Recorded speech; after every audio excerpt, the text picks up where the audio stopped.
Hey Frozen community, today we're going to unbox the Sonic Mini AKS and show you how to set it up. After removing the packaging, you can see the printer and a toolbox. First, let's check the toolbox. The toolbox includes these tools.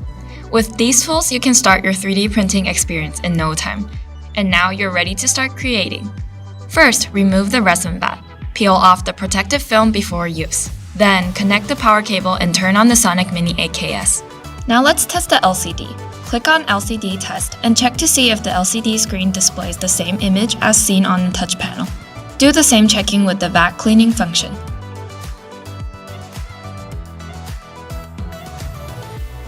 Next up is Z-axis calibration. Place a piece of A4 paper on the LCD. Loosen the 4 screws on the sides of the building plate and press Next. After the building plate descends, tighten all 4 screws diagonally in order. Press Done to finish calibration. The last test is to perform the printing test. Make sure the small feet under the resin vat are perfectly aligned with the platform grooves. Then tighten the screws on both sides. Shake the resin bottle for 1 minute before pouring it into the vat.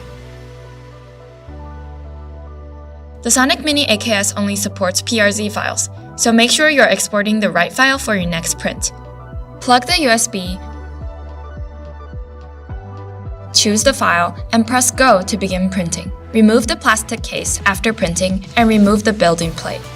Tilt and place the building plate onto a surface and use the metal scraper to remove the print.